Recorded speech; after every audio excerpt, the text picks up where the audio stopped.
Good afternoon, everyone. My name is Orande Miller, and I'm a senior associate here at the Center for the Study of Social Policy and the coordinator of the Alliance for Racial Equity and Child Welfare. On behalf of the Alliance and CSSP, I'd like to welcome you to this afternoon's webinar focused on understanding and improving the quality of service delivery for immigrant families involved with the child welfare system. For today's webinar, we're especially grateful for the opportunity to partner with the Migration and Child Welfare National Network. This webinar builds in many ways on the most recent webinar the Alliance convened, held just a few weeks ago on July 1st, which focused on the experiences of Latino children and families involved with child welfare. So this webinar will get started in just a moment, but just wanted to make a few important reminders at the beginning. The first, we recommend all participants dial into the webinar using a landline to improve your sound quality and to avoid any connection issues. If you do have any issues or have a problem with sound quality, please hang up and then dial right back in. We find usually that those challenges are due to a bad connection. Questions for our presenters will be answered at the conclusion of all of the presentations. You can submit questions anytime, however, using the question feature on your GoToWebinar control panel. Also, this webinar is being recorded and will be publicly available after the webinar. The link to the online webinar recording will be shared via email along with a brief survey that we'll use to try to capture your feedback about today's webinar. And so you can look for that email, which will include that link in the near future. The mission of the Alliance for Racial Equity and Child Welfare is to promote leadership and provide information in support of eliminating racial disparities and ultimately improving outcomes for children and families of color who become involved with this nation's child welfare system. One of our primary goals is to help individuals and organizations involved in this work further understand the nature of and the extent of the racial disparities we've seen over time in outcomes for children and families. And because ultimately we want better outcomes for children and families, we like to highlight as much as possible examples that we know of agencies, organizations, others who are actually making the practice and policy changes that are needed and that contribute to the improved outcomes that we're speaking of. During today's discussion, we'll be looking at the experiences of immigrant families who become involved with this nation's child welfare system. This is an especially timely discussion given our nation's increasing public discussion of immigration policy, although this is not a new dynamic by any means. And so as we'll hear more about, the overwhelming majority of the children of immigrant families who become involved with the child welfare system are children of color. And so to talk more about this experience, including the policy and practice implications, are three really, really great colleagues and resources that we're very grateful to have joined us today. First, we'll hear from Alan Dettlaff, who's an associate professor at the Jane Addams College of Social Work at the University of Illinois at Chicago. Then we'll hear from Wendy Cervantes, who's the Vice President of Immigration and Child Rights at First Focus here in Washington, D.C. And then we'll hear from Lynn Moreland, who's a consultant with the Migration and Child Welfare National Network. So we really appreciate each of you all joining us today and sharing your work and your experiences, and we're looking forward to our conversation today. And so with that, we'll begin with Alan. Alan? Thanks, Orande, and thank you for everyone for joining us today. I'm going to start the presentation by talking a little bit about what we know about immigrant children and families' involvement in the child welfare system at a national level, and then we'll talk a bit about some work that has been done in the California child welfare system to identify policies that have been developed to improve their system's response to immigrant children and families as part of that state's larger efforts to improve their response to Latino and immigrant families. Next slide. So to start with, just a bit of a background about the intersection between immigration and child welfare. Social work with children and families and child welfare specifically has always been very tied to the history of immigration to the United States and immigration patterns, although those patterns have changed quite a bit over time. At the end of the 19th century, concerns associated with child well-being were largely focused on poor European immigrants and addressing their needs, whereas now, more than a century later, we're in a second peak of immigration. But you could argue that the immigration issues are more complex today because of the mix of racial, cultural, and language differences that are associated with immigration patterns today. But this is particularly a relevant issue for child welfare today because children of immigrants represent nearly 1/4 of all children living in the United States. Next slide. And as the awareness of the growing population of children of immigrants in this country has risen over the past couple decades, there's been a number of articles written about the presence of immigrant children and families in the child welfare system, particularly looking at issues that may place immigrant children at risk for child welfare involvement. And there's a number of reasons to think that immigrant children may be at risk of child welfare involvement, primary among those being poverty and the high proportion of immigrant children and families that live in poverty. Poverty is one of the most significant predictors of child welfare involvement, so the high number of immigrant families that are living in poverty may put them at risk of child welfare involvement. There's also been quite a bit of speculation about the risk for child welfare involvement among immigrant families because of stressors associated with immigrant families' immigration experiences, and then upon arriving in the United States, their experience of acculturation and acculturative stress. Those things within family systems may also increase the risk for child welfare involvement. Children in immigrant families are also considerably more likely to be uninsured, to be reported in fair or poor health, and to lack a usual place where they can get preventive health care. And then immigrant families may be at risk of many of the same issues as U.S.-born families, things like domestic violence, substance abuse, health, mental health issues, but their access to preventive services and treatment may be limited, which may also raise their risk of involvement in the child welfare system. Next slide. And then among the population of immigrant children and families, children of unauthorized or undocumented immigrants may be at even greater risk.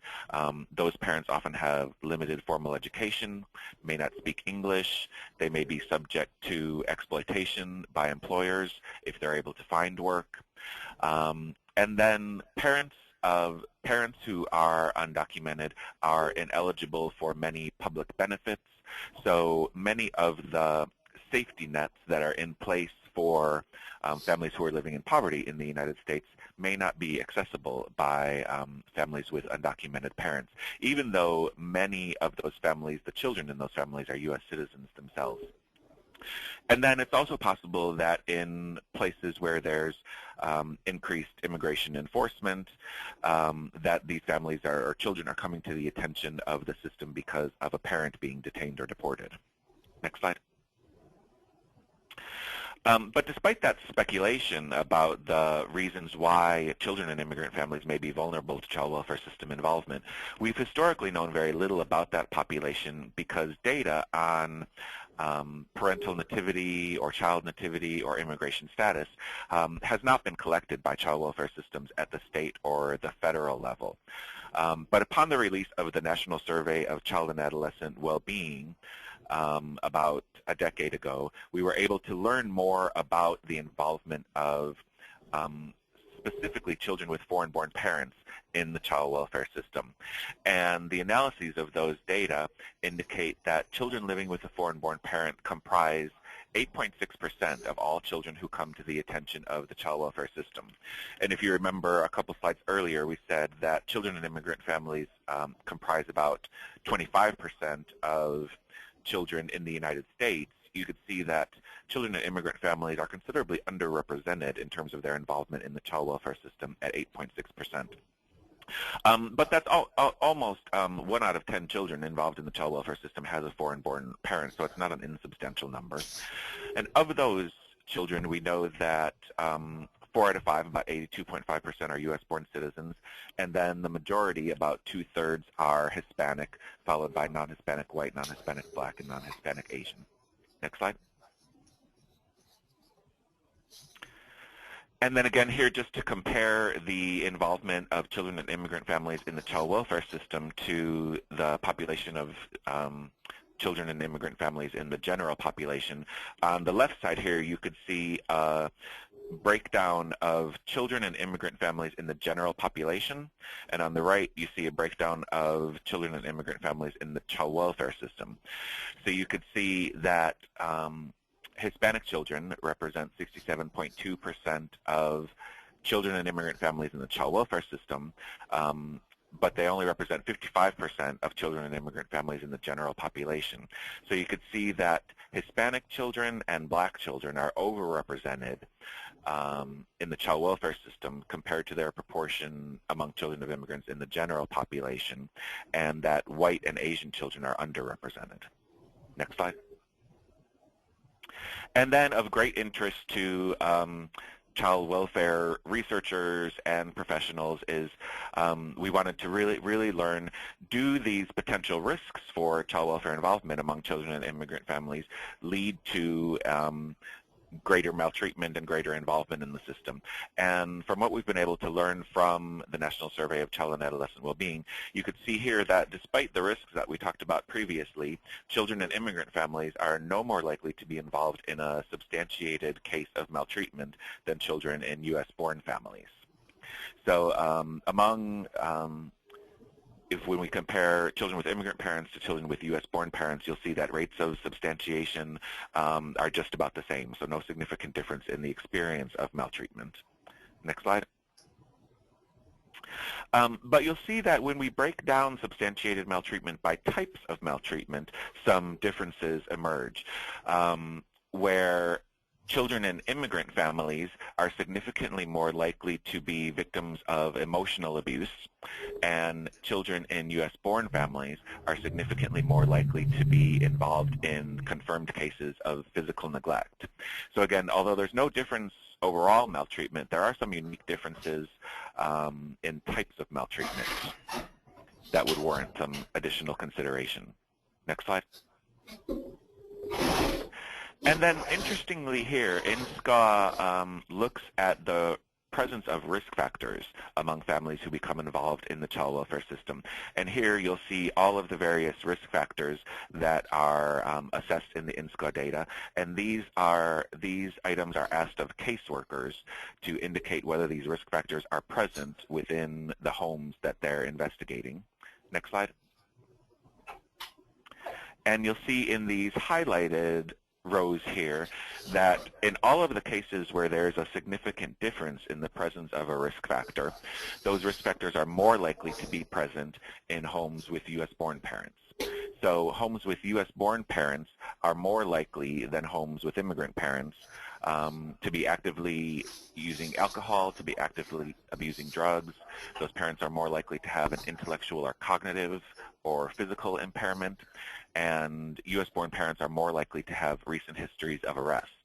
So despite some of the risk factors that we talked about at the beginning of this presentation, it's actually upon contact with the child welfare system, families with U.S.-born parents are more likely to become involved and have these various risk factors present. Next slide.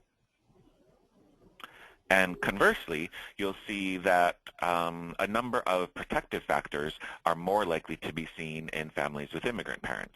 So families with immigrant parents are more likely to have a biological father present in the home. They're more likely to have an additional supportive caregiver in the home. They're less likely to have a change of primary caregiver in the past 12 months. And then they're more likely, as reported by parents, to live in a safe neighborhood and to live in a neighborhood with helpful neighbors. So there's a number of potential protective factors that are more likely to be present in homes with immigrant parents compared to U.S.-born parents. Next slide. Then in terms of outcomes for immigrant children, and I apologize, the title there should really say outcomes for immigrant children, we know very little. What we do know is primarily about Latino children. And the data that we have available show that although children of immigrants are underrepresented in the child welfare systems, once they become involved in that system, they may be vulnerable for poorer outcomes than children of U.S.-born parents. Next slide. When we look at Latino children of immigrants, or Latino children in the system, and then break that down by generation in the United States, you can see here, this is a study done by the Urban Institute, that Latino immigrant children and second generation Latino children, meaning U.S.-born children to foreign-born parents, are less likely to be placed with relatives than children of U.S.-born parents. Foreign-born children, only 8% of those children are placed with relatives. 20% of second-generation children are placed with relatives, compared to 28% of children with U.S.-born parents, both Latino and non-Latino. And the next slide. And Latino immigrant children are also less likely to have case goals of reunification or be placed with relatives. You can see here the red bar at the bottom. Only 29% of foreign-born children have a case goal of reunification, compared to 40% of second-generation and 36% of third-generation Latino children. Next slide. And you'll also see here that Latino immigrant children, foreign-born children, are often not 4E eligible because of 4E restrictions about citizenship. Only 5% of Latino immigrants have, in the Texas child welfare system, this study was done, are 4E eligible. And while we can't really draw any conclusions for certain about that, it could mean if children are not 4E eligible, then the state is responsible for the burden of their, or the cost of their care, and that could potentially lead to challenges in accessing or receiving needed services because of the cost of those services. Next slide. So to sum up what we know about immigrant children in the child welfare system, we know that children of immigrants represent about 8.6% of all children who come to the attention of that system. The majority of them are Latino. Children of immigrants are more likely to experience emotional abuse, while children of U.S.-born parents are more likely to experience physical neglect. And although we know that there are risk factors present in immigrant homes, several of the risk factors that are specifically associated with maltreatment, things like alcohol abuse, drug abuse, intellectual physical impairments, and history of arrest, are more likely to be present in U.S.-born families. And although children of immigrants are underrepresented in child welfare system, they may be at risk of poorer outcomes. Next slide.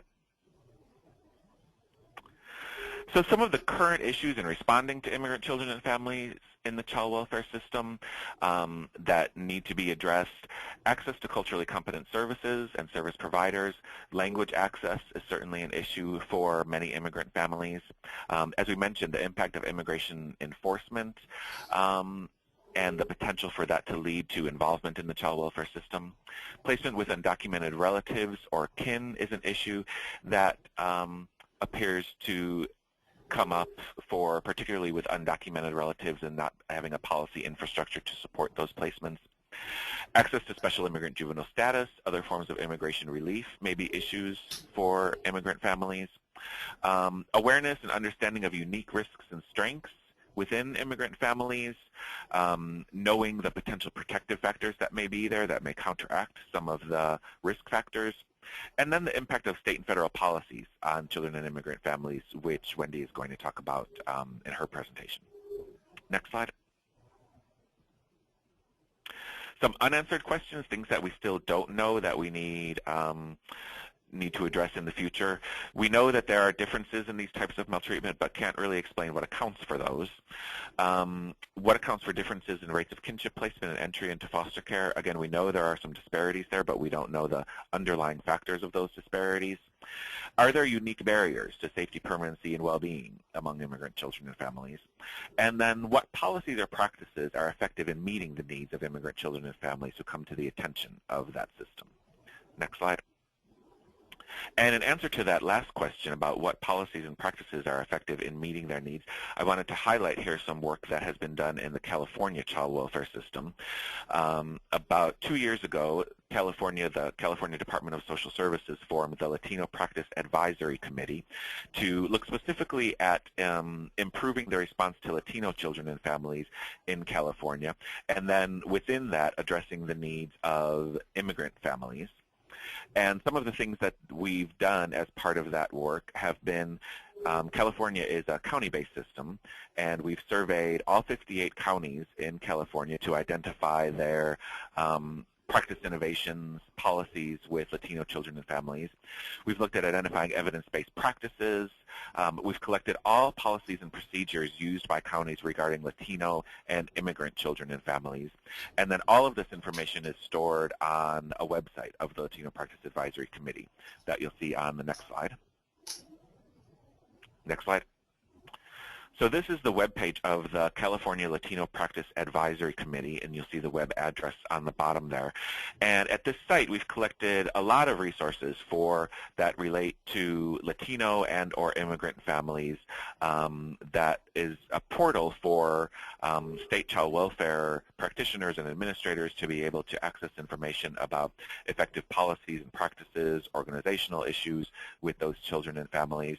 So you can see here that there's a number of different sections. There's data on the involvement of families in the system.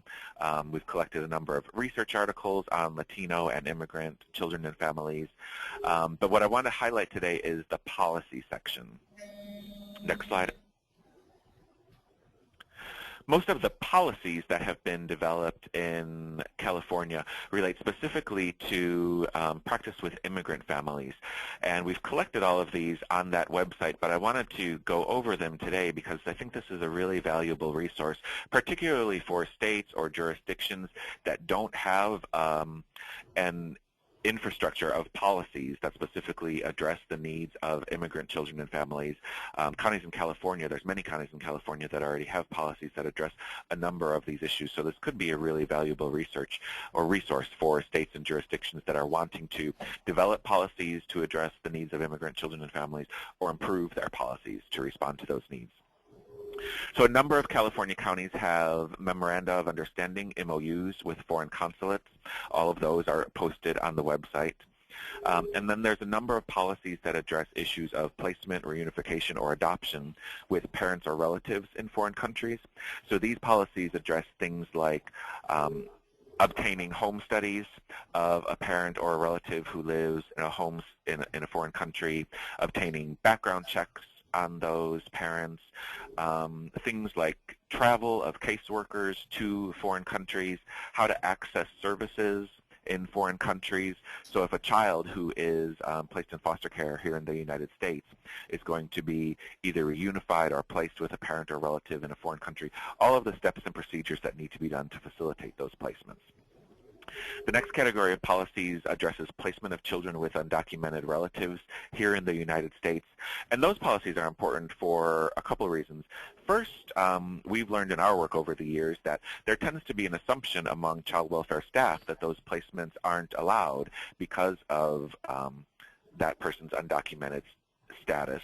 So these policies clarify that placement with undocumented relatives is allowed, or that a person's undocumented status can't prevent placement with that person. And then the policies also address how to obtain home studies, and usually specifically a challenge for systems, how to obtain criminal background checks for undocumented relatives that are necessary prior to placement. So these policies address how to go about getting home studies, getting background checks on undocumented relatives, and then how to go about facilitating those placements. The next category is communication between dependent children and parents in foreign countries. So this category of policies addresses issues that arise when children are in the custody of the child welfare system, they're in foster care, and their parents are living in a foreign country. So they address things like how can parents participate in court hearings that are involving their children, how parents in a foreign country can be receiving services that have been identified as necessary prior to reunification occurring. So a lot of it has to do with relationships with DEEF, if parents are in Mexico, the Mexican equivalent of the child welfare system, coordinating services, coordinating communication between the parents and their children, visitation, participation in court hearings, that kind of thing. The next category of policies addresses immigration relief options. Children who are dependent on a court and can't be reunited with one or both parents are often eligible for special immigrant juvenile status, and so these policies specify the specific procedures that need to take place to obtain special immigrant juvenile status, which can offer a pathway to citizenship, and other forms of immigration relief, U visas and T visas. Policies and procedures for accessing those options are explained in these policies. And then finally, there's a number of policies that specifically address issues of language access, how to obtain interpreters, whether it's live interpreters or interpreters through telephone services, but also address just the right of families to receive services in the language that they prefer is specified in these policies. So if you're interested in looking at some of these policies or looking at ways in which you could improve your own agency's policies about responding to immigrant families, these are all available at that Latino Practice Advisory Committee website. So you could see how these policies are laid out and the types of elements that are included in these policies. And now I'm going to turn it over to Wendy to take a look at the federal policy landscape for immigrant children and families. Thank you, Alan. As was mentioned earlier, I'm the Vice President of Immigration and Child Rights Policy at First Focus. And for those of you who aren't familiar with First Focus, we're a national bipartisan organization dedicated to making children and families a priority in federal policy decisions.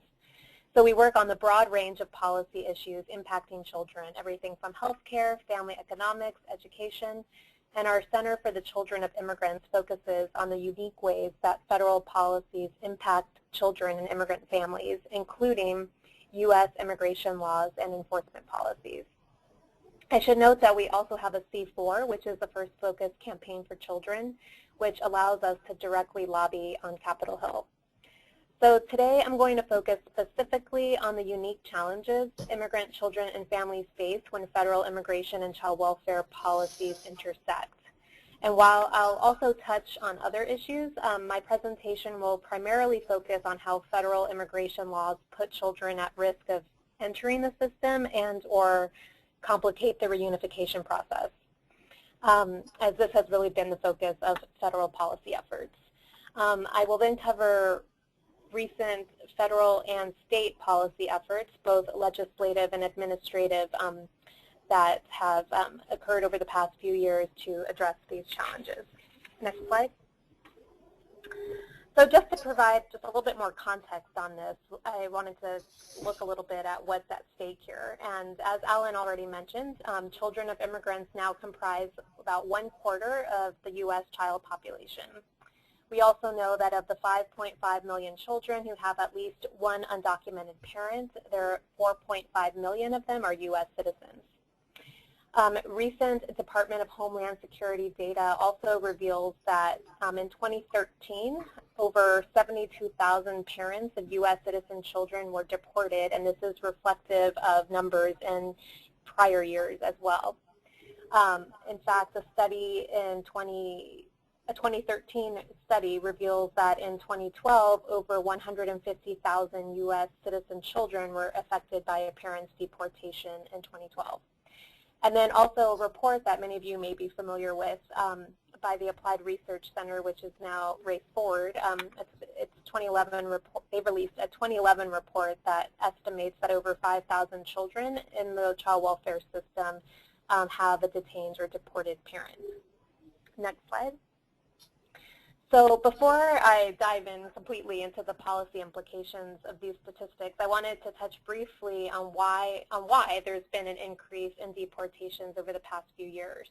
And really a large part of the reason for the increase has to do with the shift in immigration enforcement strategy from the large worksite raid model to collaboration between Immigration and Customs Enforcement with local law enforcement agencies. And this is a shift that occurred under the Obama administration in late 2009.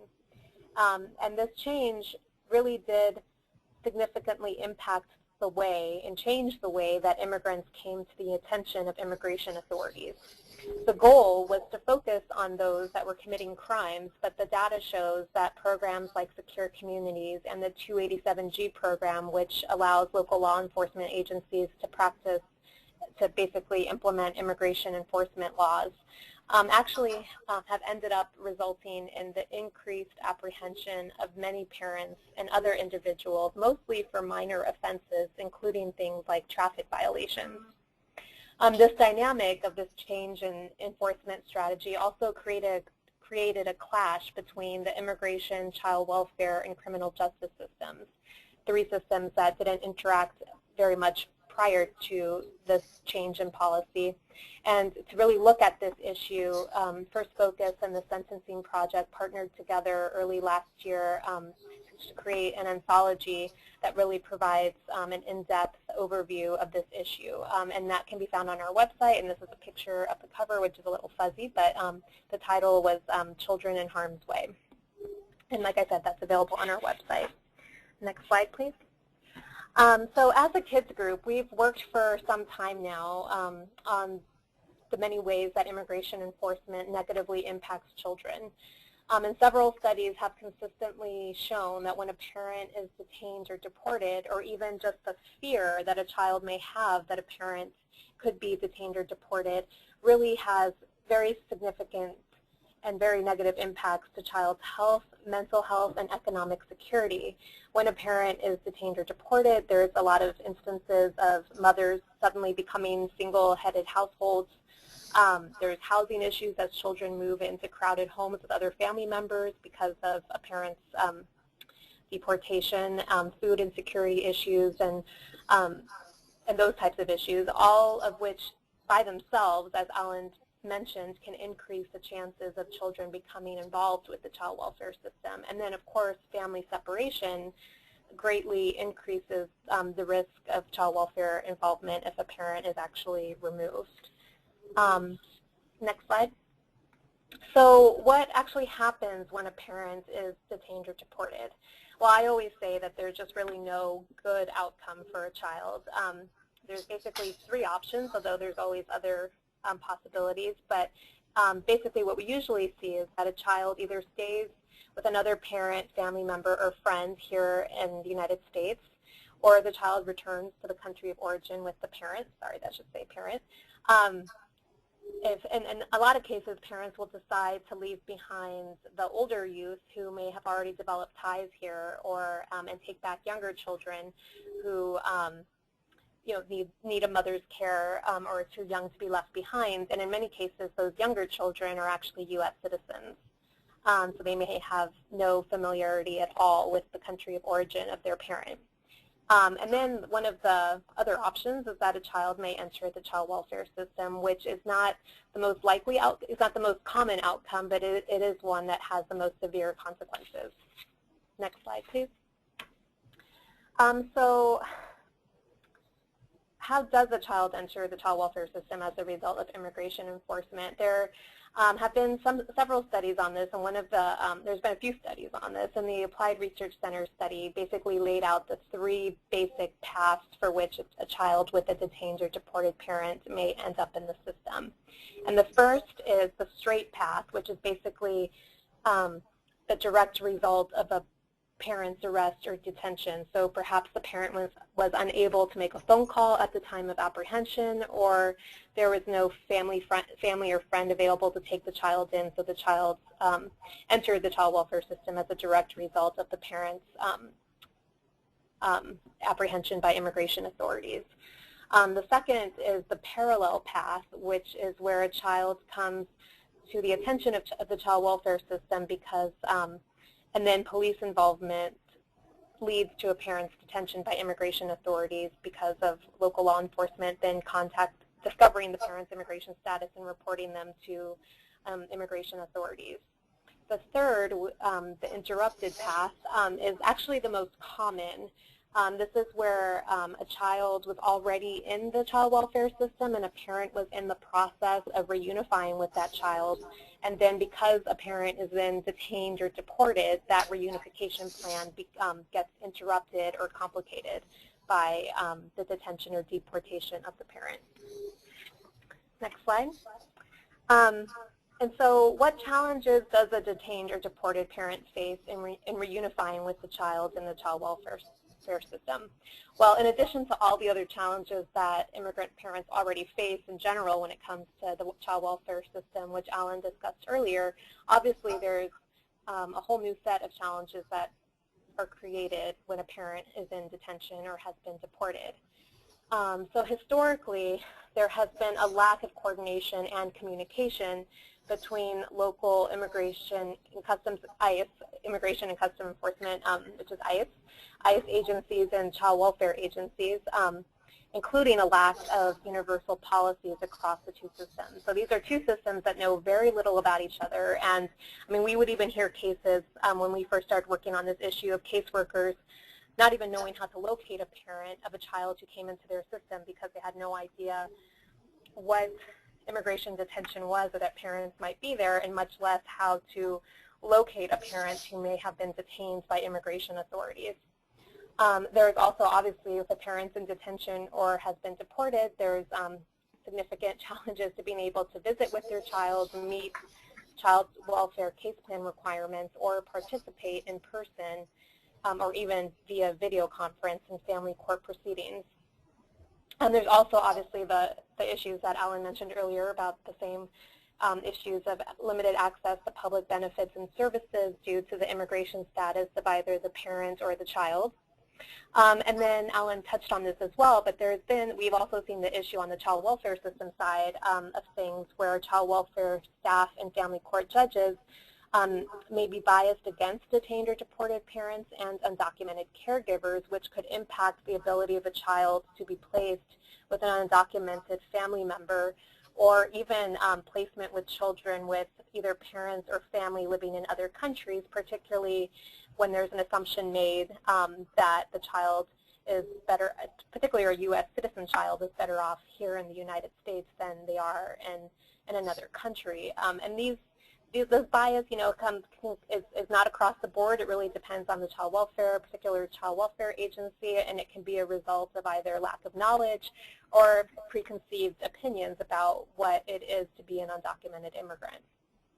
And then there's also the strict child welfare timelines under the Adoption and Safe Families Act, which are really designed to ensure that kids don't languish in foster care for longer than necessary. But the immigration process actually takes a very long time, so these timelines can sometimes create significant challenges for parents who are unable to meet those timelines, to meet the requirements that are necessary, and can result in the inappropriate termination of parental rights.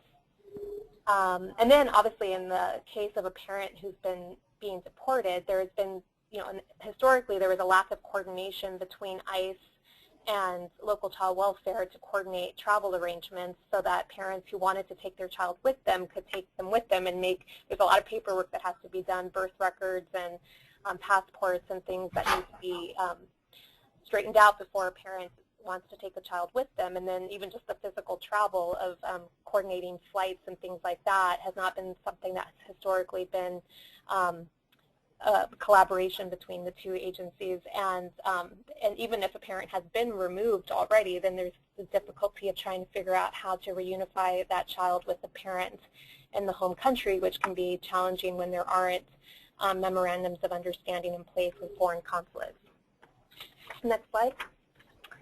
So now I'm going to move on to some of the policy solutions to these issues. And I should mention that a lot of those challenges that I just laid out, there have been recent administrative reforms to address some of those on the federal immigration side of things. So I will touch on those later. But I'm going to focus first on federal legislative efforts that we have worked on over the past few years. And the first is the Foster Children Opportunity Act, which is a federal bill that was introduced in the House of Representatives by Congressman O'Rourke from Texas, and this bill was previously introduced in previous Congresses by Representative Pete Stark from California. And what the goal of this bill is to ensure that children in foster care are screened and connected to immigration relief options like special immigrant juvenile status. And it makes, in addition to ensuring that there's screening for SIJS, it also provides funding for training to staff and judges on what SIJS and other immigration relief options are, so to ensure that kids don't age out of the system before getting connected to whatever immigration relief they may be eligible for. The second is the Child Citizen Protection Act, which has also been introduced in previous Congresses by Representative Serrano from New York. And what that bill would essentially do is ensure that immigration judges have the ability to consider hardship to children when making decisions about whether or not to deport a parent or to allow a parent to enter the United States. And this is a provision, this is a bill that was actually included in the Senate Immigration Reform Bill that was passed last year by the Senate. And then the next one is the Humane Enforcement and Legal Protections Help for Separated Children Act. And this was introduced in previous Congresses by Senator Franken and Representative Roybal Allard. And what this bill does is that it basically addresses all of those issues I mentioned before related to immigration and customs enforcement policy. It really gets at making sure that ICE has policies in place to address the needs of parents who need to abide by child welfare case plan requirements, and allows parents to make decisions about, allows them to make phone calls at the time of apprehension to be able to make care arrangements for their children and to make decisions about their child's care throughout their detention and at the time of removal. And then the Help Separated Families Act, which is the last one I'll mention, was also introduced by Representative Roybal Allard. It was reintroduced this past Congress as a standalone bill, and it was also included in the Senate Immigration Reform Bill. And what that bill would do is actually get to the other side of the issue, which is the child welfare system side, and making sure that it would modify current federal law regarding child welfare to ensure that there are processes in place so that in cases, that there are policies in place for child welfare agencies to help children with detained or deported parents reunify with those parents. And since I mentioned it, next slide. I will touch on federal immigration reform, as that was a huge issue the past, a huge issue in Congress this past 2 years. And we were, First Focus Campaign for Children was very heavily involved in advocacy efforts. We worked with over 200 organizations, children's groups, to develop principles for children and immigration reform early last year to help inform the debates. And we worked very closely to try to get several of these important child welfare bills included in the Senate bill. And so many were, as I mentioned, both help bills and the Citizen Children Protection Act were included in the Senate bill that was passed in June of last year. But as many of you know, even though there was a House version of the Senate bill introduced in October of last year, there has been no action on that bill or any alternative proposal in 2014, so we don't expect to see immigration reform pass this Congress, which means that many of these issues we're still going to have to deal with, and a lot of folks are now turning to the administration to provide relief. Next slide. So given the failure of immigration reform and pretty much any other legislation at the federal level, efforts at the state level have been incredibly important in the past few years. So one of the most relevant bills is one that was passed by California in 2012, and it borrowed quite a bit from the federal bills that I mentioned earlier. This one is called the Reuniting Immigrant Families Act, which was passed in September, which was passed in 2012. And basically what it does is it authorizes courts to provide an extension in the family reunification period. It explicitly states that an extension can be considered in cases of detained or deported parents. It also prohibits immigration status alone from being used as a disqualifying factor in determining the suitability of an individual to be a placement for a child, and it allows for foreign identification such as passports to be used for the purposes of fingerprint clearances. And then it also requires the California Department of Social Services to provide guidance on immigration relief options for children in the system, such as SIJS, and also to provide guidance for the creation of these memorandums of understanding, which Alan mentioned, in order to help facilitate family reunification. And just this past April, this law was implemented earlier at the beginning of this year, and it was, or actually I think it was last year, and CDSS actually issued a guidance letter earlier this year. Next slide. Two additional bills that I wanted to cover very briefly is one that was passed in Maryland in April of 8th, 2014. The governor signed this bill into law, HB 315, which essentially ensures that all eligible, abused, abandoned, or neglected children can obtain special immigrant juvenile status up until the federal limit of age 21 instead of 18, which allows them more time to be able to connect to immigration relief options. And then another bill that was passed in California at the same time that the Reuniting Immigrant Families Act was passed is the Call for Kids Act, which was introduced by Assemblymember Mitchell, and I'm missing the bill number there. It's AB 2015. And basically what this bill does is kind of address that issue of being able to make phone calls, and so in order to make child care arrangements, and so it reinforces existing state penal code requirements and requires 2 additional phone calls for custodial parents at the time of arrest, specifically for the purpose of making child care arrangements, and ensures that in facilities that there are language accessible signs that actually explicitly let parents know that they have this right to make these phone calls. And so there have been replication efforts of the Reuniting Immigrant Families Act in states like Arizona and New York, and we're constantly, as I said, that these bills are going to be significantly important moving forward. Next slide. And I'm not going to go over all of these in the interest of time, but I just wanted to provide at least a laundry list of some of the important enforcement reforms that the Immigration and Customs Enforcement has made over the years related to child well-being. Many of these reforms were focused on creating screening mechanisms to see if individuals detained by immigration authorities were primary caregivers or parents and legal guardians, the LPRs, and U.S. citizen children. The most relevant policy, which I'll discuss in more detail, that was introduced last year was the Parental Interest Directive. And I also just wanted to flag that the administration is also now considering providing some sort of relief to the broader undocumented population in the coming months due to the failure of immigration reform. Next slide.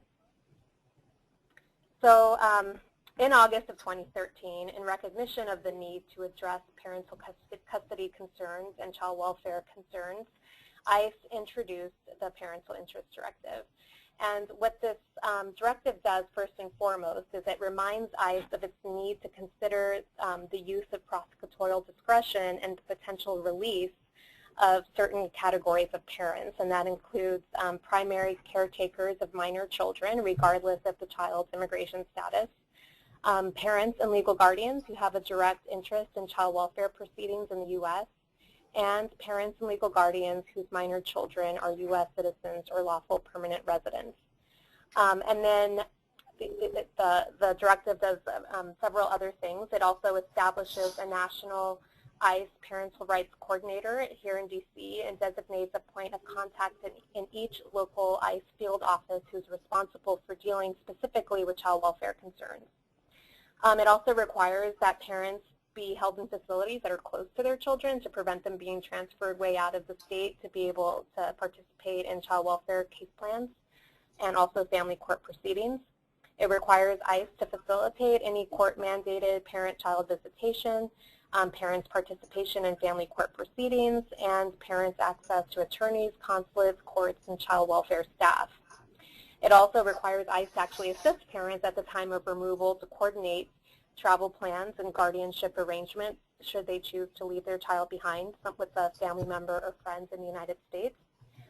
It also provides the option on a very limited basis for humanitarian parole to parents outside the country who need to attend a termination of parental rights proceeding. And it also facilitates coordination between ICE and the Department of Health and Human Services to help develop methods for improving the cooperation and communication between ICE agencies, family and dependency courts, and the child welfare system. And I should point out that recently ICE has actually conducted training of all the points of contact on the child welfare process in partnership with the ABA. And there is guidance expected, hopefully in the next few months, from the Administration on Children and Families on the directive itself and how local child welfare agencies can help implement that policy. Next slide. So I'm going to wrap it up just by looking ahead really briefly and just reiterating the fact that with federal legislation stalled, including immigration reform, state efforts will continue to be incredibly important, and we're always anxious to hear what folks are doing, so please reach out to us so we can help highlight any efforts that folks are doing at the state level. Also want to reiterate the importance of administrative relief and what that might mean for children, for children with undocumented parents, by ensuring, because we know that if there is administrative relief, it will significantly help parents better support their children and reduce the risk of children entering the child welfare system. And then I'm sure many of you have been watching the news, but there's been an influx of unaccompanied children from Central America who have fled to both the U.S. and surrounding countries, basically fleeing significantly increased violence in their own countries. There's been 57,000 children who have fled to the U.S. Since late last year. And we've been very engaged in the debates happening in Congress on this issue. And you can definitely visit our website for more information, but I just wanted to flag it because even though unaccompanied children technically fall under the Federal Office of Refugee Resettlement System, I think a lot of the decisions that we're making now are to address the crisis will influence the extent to which children may become involved in the state child welfare system later. And I think I would argue that if we do right by kids now, then we can avoid some of the potential pitfalls in the future. So with that, I will turn it over to Lynn, and the last slide is my contact information, but I'm sure that will be distributed later as well. Thank you. Thanks so much, Wendy. As was mentioned, I'm consultant for the Migration and Child Welfare National Network, Lynn Moreland, and I'm going to talk about the resources and technical assistance on the issues and information discussed so far today by Alan and Wendy that are available through the MCWNN. Next slide, please. The Migration and Child Welfare National Network is first and foremost a free peer membership organization created in 2007 by and for organizations working together in the child welfare and legal fields on immigrant issues. So our active coalition members include representatives, as you see here today, the University of Illinois Chicago, First Focus, also Walter S. Johnson Foundation, American Bar Association, Immigrant Legal Resource Center, Casey Family Programs, and others. And we work to increase organizational and individual capacity to address the unique strengths and needs of children of immigrants and their families involved with the child welfare system. And so one of the main ways that we do this is through improving understanding and coordination between the child welfare and immigration legal systems. We focus on generating and disseminating available research and then applying this knowledge in order to improve policy and practice. And this is to address the inequities in services and outcomes for immigrant children and their families that we've been discussing here. Next slide.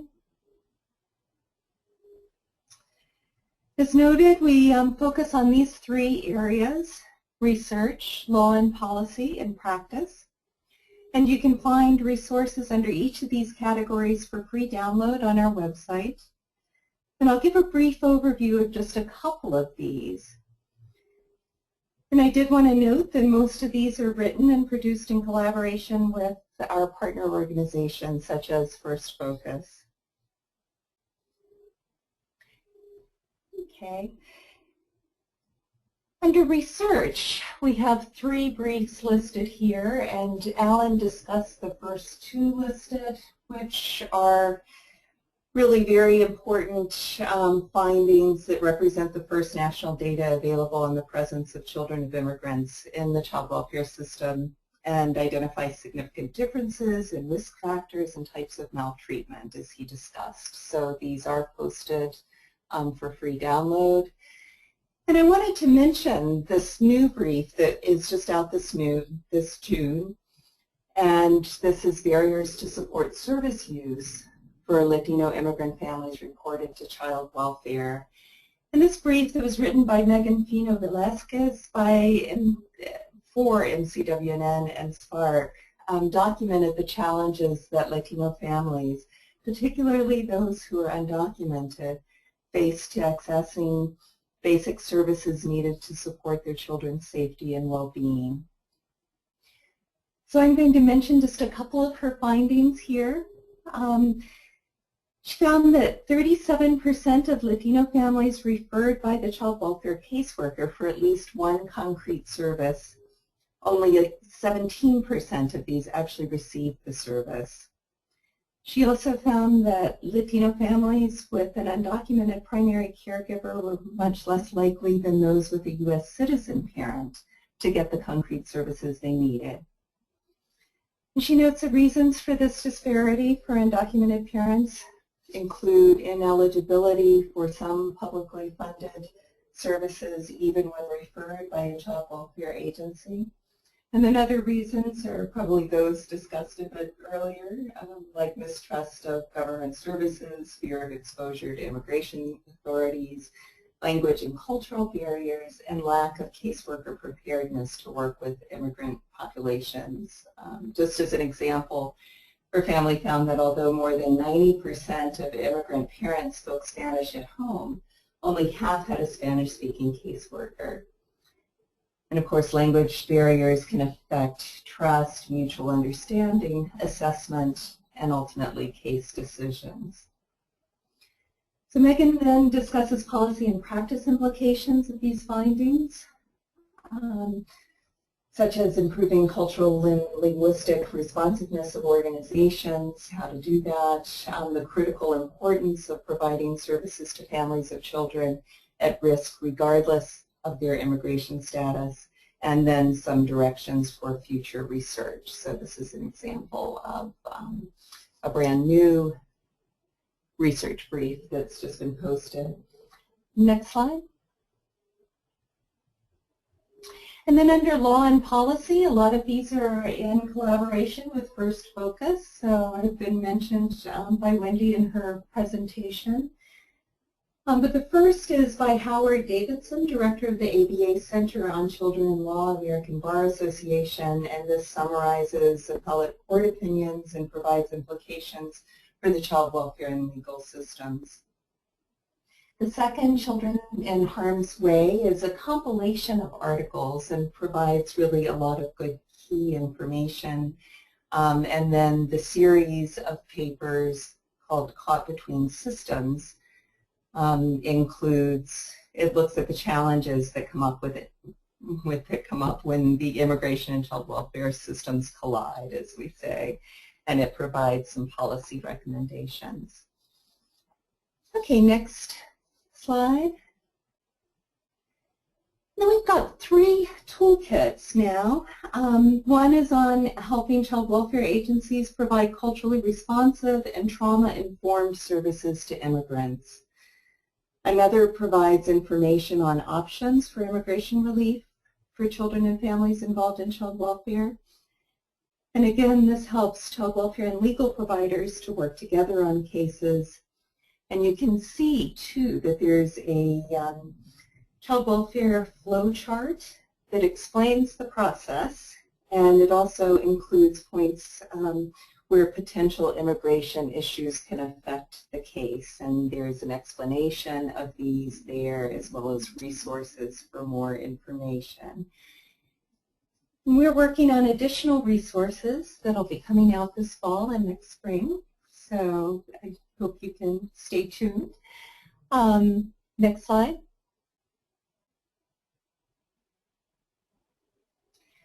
Okay, and one of our most important practice resources is our state policies and procedures page. And you can see that we have about 12 states listed here, and we're continually building these resources as a centralized source of what different states are doing with regard to their policies and supports for immigrant families in their child welfare systems. And we've done the best job, I think, with California, and Alan did talk a lot about the policy resources available there. I have here just an example of San Diego County. California is broken down by counties, and there are a number of resources available for each one. So, for example, San Diego has 5 program guides. I'm counting here, one for special immigrant juvenile status, the role of the international liaison, placement of dependent children in Mexico, Mexican border crossing permission process, a guide for undocumented children, and so on. I also have the links to policies and procedures for Texas and for Illinois. And there are a number of examples of memoranda of agreement with the Consulate General of Mexico and others. And what we're hoping is that these resources can be used by other states to adapt to their own situation and to continue to improve services to this population. Okay, next slide. And just to let you know, we respond to timely issues, and so as soon as the issue that Wendy mentioned, the unaccompanied immigrant children coming across our southern border, took place, we did post a web page. And this page has key background information about this crisis, and it also has a number of free resources, all of the reports that have been posted about this. We update the news every day that it comes out, just to centralize the resources. And also, as was mentioned, we want to do as much as we can at this point to prevent an impact on the child welfare system. So please go to our page on that for more information. We also have policy and advocacy statements and links to the First Focus resources there as well. And next. Thank you. And so on training and technical assistance, we provide trainings at a number of different venues. Just this year, we've been to the National Conference on Child Abuse and Neglect, the Beyond the Bench, California Administrative Office of the Courts Annual Conference, the Wisconsin Court Improvement Child Welfare Training Consortium, Annual National Conference of the Mexican Consulate, and the annual meeting of Doris Duke Foundation Fellows. So we do train across the country. We also provide regular in-person and telephone consultations on time-sensitive child welfare cases. So we've served about 15 to 18 states. It keeps changing every day. And the topics that we've addressed include kinship care for immigrant families, interpretation for child welfare agencies, immigration relief for a child aging out of foster care, rights of incarcerated immigrant parents involved in the child welfare system, out-of-country placement, family reunification after a mother was deported, the unaccompanied children crisis, and cultural competency training for county child welfare agencies. So we're frequently contacted for assistance in these areas. Okay, next.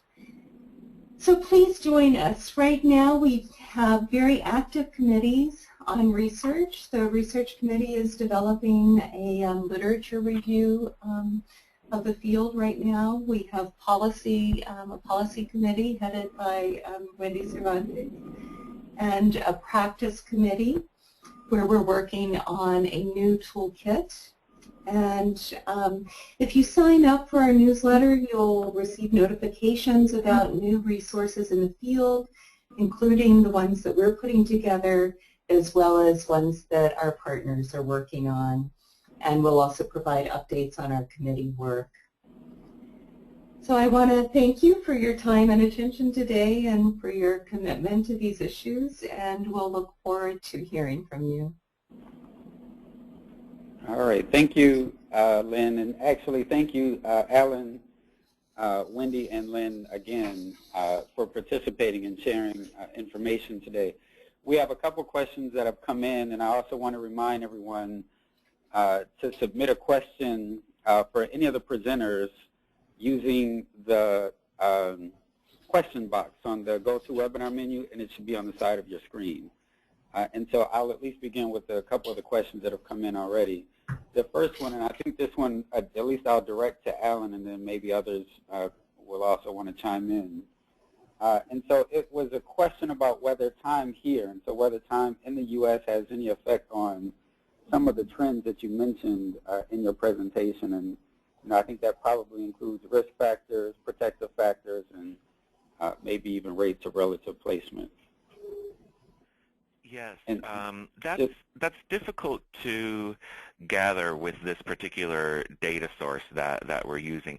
As I mentioned, it's really difficult to understand a lot about immigrant children and families in the system because that data isn't available in most child welfare data sets. So we could learn a lot about, say, just Latino children and families broadly, but if we want to look at specifically immigrant families, regardless of race, it's difficult to do that because that data isn't in things like AFCARs or NCANs or your typical child welfare data sources. So our only real data source right now is this National Survey of Child and Adolescent Well-Being. And there's a small number of questions that look at nativity and immigration status, things like that. But length of time in the U.S. is something that hasn't been explored in terms of how that relates to risk factors. That variable is in that data set, length of time in the United States, but as far as I know, nobody's looked at that specifically in terms of how length of time might contribute to risk factors associated for maltreatment. What I can say about that is that the findings that we have from that NSCAW data source that show that risk factors for maltreatment are more likely to be present in third-generation or U.S.-born families, those are very consistent with findings in a lot of other disciplines, particularly health disciplines. Many of you have probably heard of what's sometimes called the Latino paradox or the immigrant paradox, which essentially show that the longer an immigrant is in the United States, the more likely they are to experience negative health outcomes, or the more likely they are to engage in substance abuse among adolescents, the more likely they are to engage in gang activity. So there's a lot of other related literature that kind of documents that a longer a family is in the United States, the more likely it is that the strengths that they bring with them tend to erode over time, and the more likely they are to experience a number of risk factors. So although we haven't been able to show that specifically with child maltreatment involvement, I would expect that it would be pretty similar, that the longer families are in the United States, the longer they are the more likely they are going to be to experience some of those risk factors.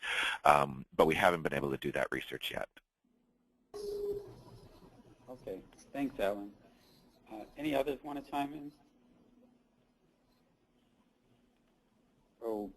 Okay, then we can move to another one of the questions that has come in.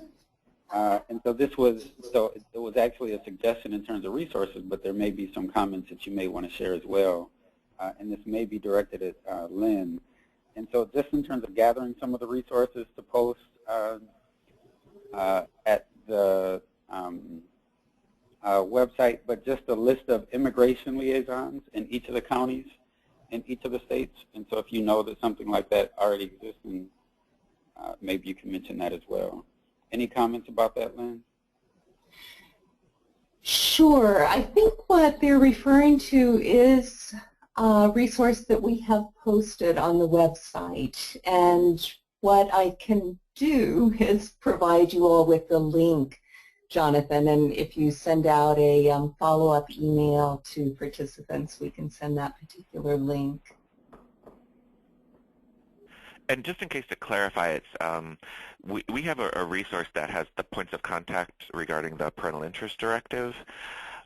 If the question is referring to immigration liaisons, which are sometimes positions in child welfare agencies, I think that came up in my discussion about the California policies, and then I think Lynn also mentioned it as one of the MCWNN resources where we have on the website a description of what the immigration liaison does. That's not a position that's in every child welfare agency. There's some child welfare agencies that have a position that's called an immigration liaison, and that person usually assists the primary caseworker when there's immigration issues involved in a case. So for example, they might work with the foreign consulate, or they might be the person who helps to coordinate a placement in a foreign country, things like that. A number of California counties have a position like that. I know that the Texas child welfare system has a position like that at the state level. So right now we don't have anything that collects the names of those people, but if that's what the person was referring to, that would be a good idea to collect. But I just wanted to clarify that it's not something that's in every system. Mm-hmm. Okay. Thanks, Alan. And I'll just repeat, too, since we do have the practice committee, I think it's a wonderful idea to put together, and I will send what we do have. But whoever asks that should feel free to join our practice committee and work together with us on putting one together. Yeah, because it's a great idea. Excellent. All right, thank you both. The next question has come in, and it is directed at Wendy. And so you mentioned that ACF is developing regulations regarding the Immigration Customs Enforcement Parental Interest Directive. Do you have any more information about when those will be issued? We don't, and it's usually hard to get any clear timelines, but we were told it was supposed to come out in the summer, but I suspect it will probably not come out until the fall. But as soon as, and then these aren't regulations, ACF can't do regulations on that, but it's basically just guidance to make sure that agencies are aware of the directive and how to find information on contacting the local ICE coordinator, and how the directive might be able to help them facilitate child welfare cases. We will definitely be posting information about the guidance on our website, and we can also make it available to our partners over at MCWN. Okay, excellent. Thank you. Another question that's come in, and this one is directed at least initially to Lynn. Are there any Spanish-speaking trained professionals there to assist families who are calling for assistance? This is at the MCWNN. We've typically served service providers, but what we would probably do is link up with whoever is a local provider and work together with them to serve a family. We do have members who speak Spanish, but that would be more the process we would follow. And Alan, I don't know if you have other thoughts on that? Yeah, I would say the same thing. The technical assistance that we typically provide is to agencies or child welfare professionals to, if they have questions about practices with a family or in certain situations. I mean, if a family were to contact us, as Lynn mentioned, we'd probably try to make some connection with either one of our members or someone in their jurisdiction to support them, but we could be involved in it. But it's typically, our requests for TA typically come from agencies more than families. Okay. All right, thank you. Another question that has come in, and I'll just pose this, and either of you that wants to chime in, please do. The lack of accurate data collection is a factor for many states. Do any of you have, do you know of any state policies that have been introduced to ensure that accurate data be collected at state level that includes race, ethnicity, and so on?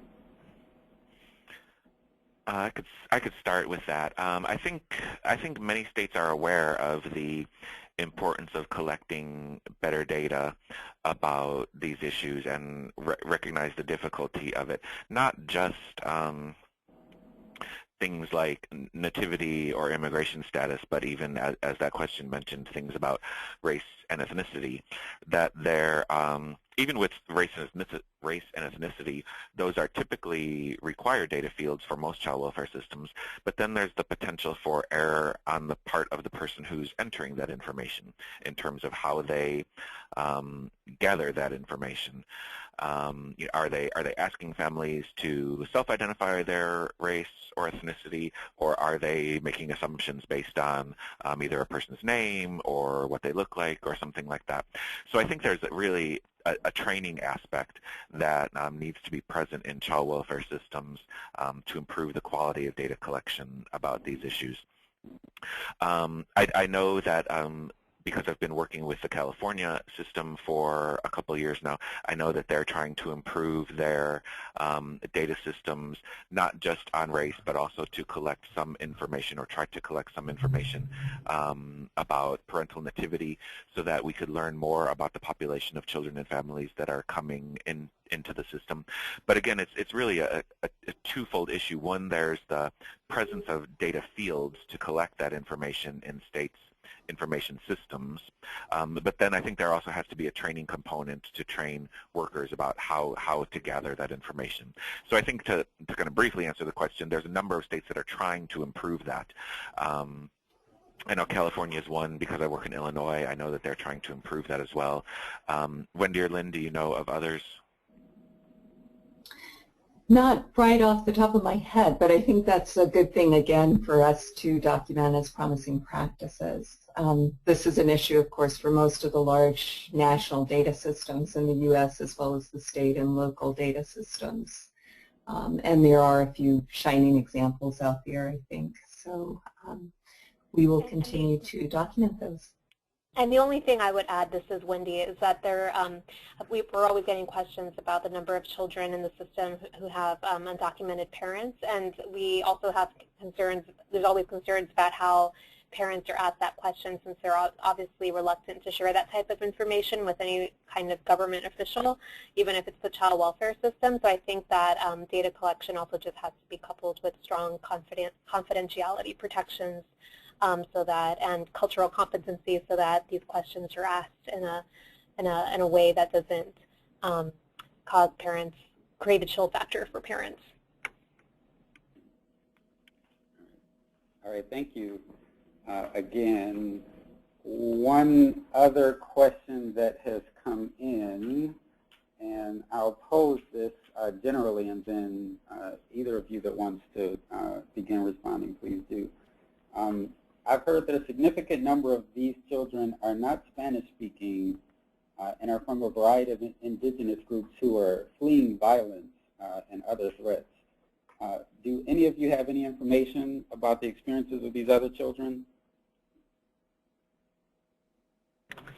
This is Wendy. I'm assuming that it sounds like the question might be about unaccompanied children, but it might also be about children in the state child welfare system. But I will just say from the perspective of the unaccompanied children that are coming in, there has been actually significant concerns about language access issues because a lot of children, particularly from Guatemala, are indigenous and speak indigenous languages. So screening that's done in Spanish, even if the kids speak a little bit of Spanish, that these kinds of questions are also critically important because they could determine whether or not a child is eligible for relief because of being a trafficking victim or something of that nature. So there are a lot of concerns right now with language access issues regarding the kids that are coming in.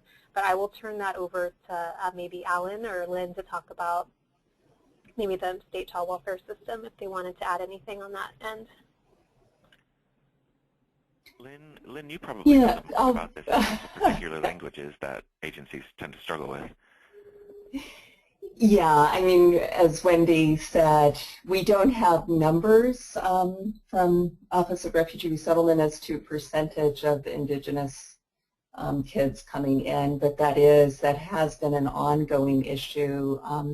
There are a few responses. For example, in Atlanta, there is a network of Maya interpreters, and so the capacity for that is increasing.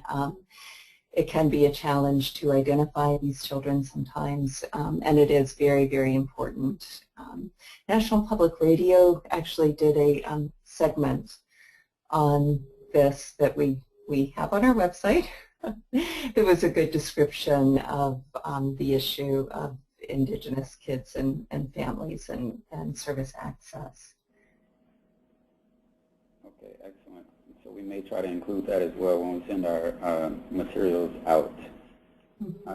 One of the other questions that has come in, are there any resources specific to child care providers and early educators to show them how to effectively support and understand children from immigrant families? And so we're talking in the context of child welfare, but even more broadly, perhaps?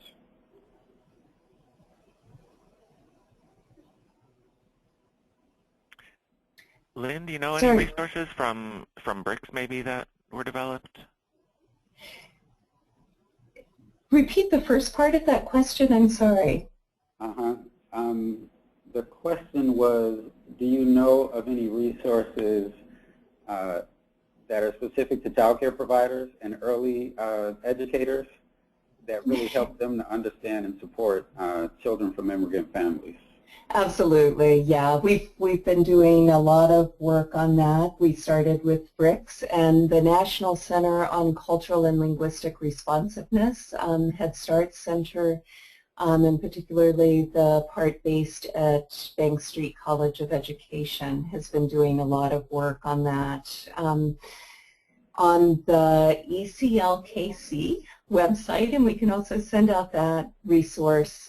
There are a number of written resources that are very helpful for that. We're looking at collaboration between refugee resettlement and other and indigenous Mexican immigrant organizations as well, and their collaborations with Head Start, and so methods and models for collaboration that should be very useful to early child care providers as well as to child welfare. So we will send out that link as well. All right, excellent. The one question that has come in, and I think there may be similar questions that are like this, but at least one that has come in, are you familiar with any work that's happening in the state of Nevada? And if I could just kind of broaden that some and ask you, are there some other examples of places that you really like to highlight, just as we look towards the last several minutes of the webinar?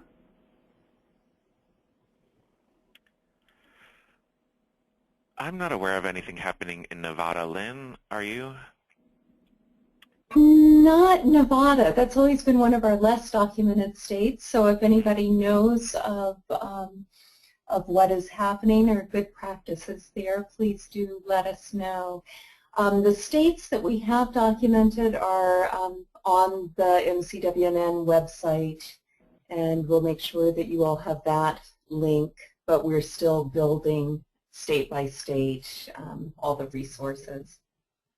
Yeah, certainly if there's people on the call who know about work that's being done in Nevada, we would love to collect that or talk with someone in the state and make their information available on our site. Some of the states that Lynn didn't mention previously, I know they're doing a lot of good work in Colorado. Georgia's done a number of things to improve their policies and practices with immigrant children and families. New Mexico has done a lot. New York's done a lot.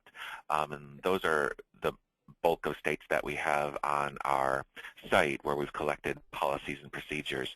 So we know of a lot of states that are doing good work, and as we learn about those states, we try to get in touch with them and then make their resources available so that other states can have them. We don't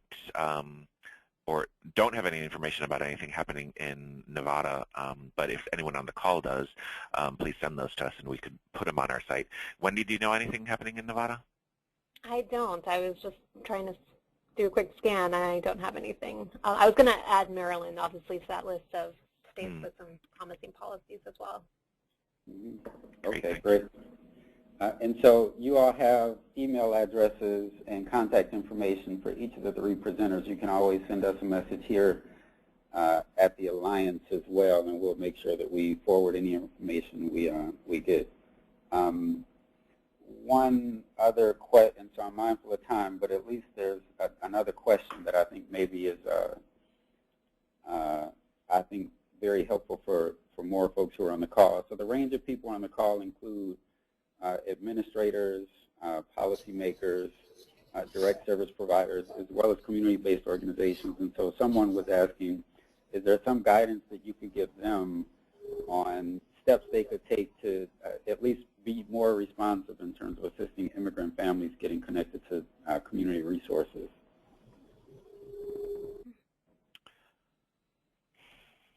I would say, I think there are, certainly from my work in California, I know there's a number of counties in California that have done a very good job collecting resources for immigrant families, community-type resources for immigrant families that they then disseminate to families.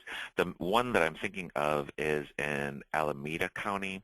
They developed a community resource guide for the Spanish-speaking and immigrant community. So that's available on our MCWNN website as well as the Latino Practice Advisory Committee website. So that might be an example of what one system did to try to increase awareness among the immigrant population of community resources that are available for them. So if another jurisdiction, state or county, is interested in doing something similar, there's that one example that I'm aware of. That county, Alameda County, has a committee that looks at issues that the Spanish-speaking and immigrant community are facing. I think it's primarily made up of bilingual caseworkers and managers that kind of come together periodically to see if they need to be doing anything or developing resources to improve the response to that population. And this community resource guide was one example of, was one thing that they identified as a need in the county. So there's that one example. If other people are interested in doing something similar, you could see what Alameda County did, either at our website or the Latino Practice Advisory Committee site. Great. Thanks, Alan. Just given the time, I'm wondering if the 3 of you, if there are any additional comments that you'd like to make before we close out this afternoon's webinar.